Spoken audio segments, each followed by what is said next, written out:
So for those that don't know, my name is Zai, I've played Quake for over 19 years, and reviewed over 90 gaming mice. I've also been playing Doom since 1996. Anyway, with Bethesda and id Software showing off some Doom Eternal gameplay in their keynote, I wanted to give some thoughts. Part of the reason I've played Quake so long is the movement. It's just awesome. And we need rules in games because without them, there's no challenge and it gets boring.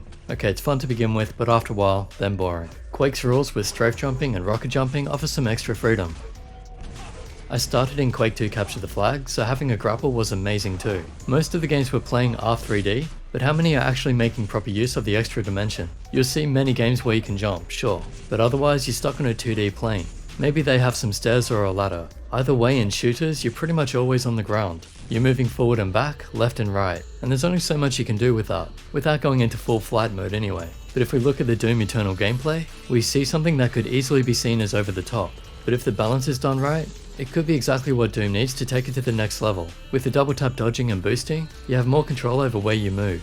And with the grapple on the shotgun, they're allowing us even more freedom in the third dimension. So with my Quake 2 CTF background, I absolutely love the look of this. Swinging around absolutely destroying demons with epic weapons, now you're speaking my language. A big part of why gaming feels so good is being able to complete complicated tasks. It's problem solving. You solve a problem, you get rewarded with some positive emotion. You do that in a world as rich and intense as Doom, and it has the wow factor on top of the achievement. So while I'm not a huge fan of the double tap dodging, I think with all things considered, this could be really fun. To the point it'll overload our senses and we'll just be in bliss the entire time. I think I'm going to really like what they're doing here. And on the note of weapons, I always feel disappointed when games only allow 1 or 2 weapons to be carried.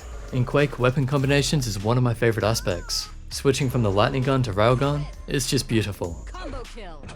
The new Doom really accommodated for that with a huge range of awesome to mess with the demons. And Eternal is going to continue that trend with some even crazier and more epic weapons.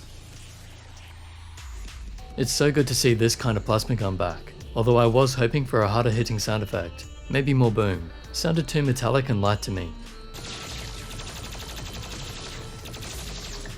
Still, the weapons look amazing and so do the demons. Love seeing some familiar faces now in super high detail. The art teams do such incredible work. I can't help but be in awe of their skill and talent, especially on id Tech 7. Can't wait to see more of that. Also, the world concepts they showed looked absolutely incredible too. They mentioned it was hell on Earth, but we kind of guessed that already. But they also showed what happens when the Slayer arrives on a moon of Mars. As someone who casually loves studying space, I can't wait to just look at the scenery here, especially with the BFG there. Sort of reminds me of Quake 2 Big Gun. So cool.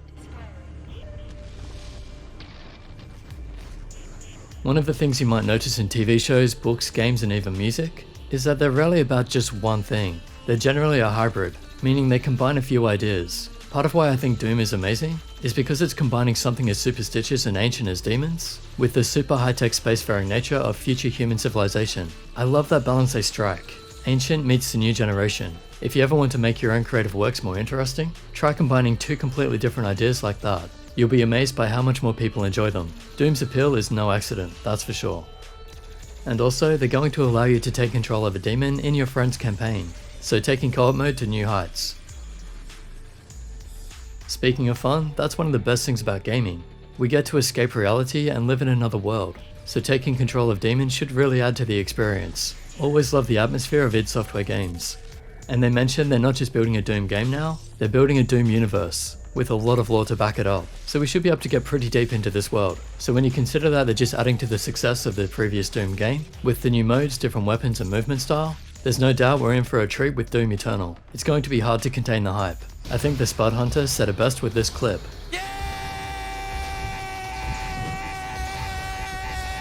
And if you don't know who TheSpudHunter is, he's the guy in this clip Shroud was watching. Take on me, take on me,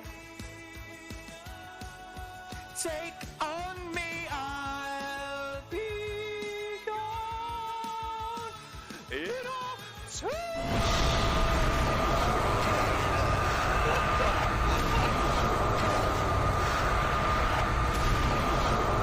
He's a really creative and fun streamer, definitely one of my favorites to watch. And he's just a great guy, so if you haven't checked out his stream or channel yet, I'll leave some links in the description. He's a Doom fanatic and still plays, so if you're a Doom fan, he's worth a watch. As for me, I just stream when I'm testing products, so if you want the latest on gaming mice, you can find me on Twitch too. Also, you can follow me on Twitter for smaller updates. Anyway, super excited for Rage 2 and Doom Eternal, and already playing Quake Champions a lot. Its software still owns my gaming heart.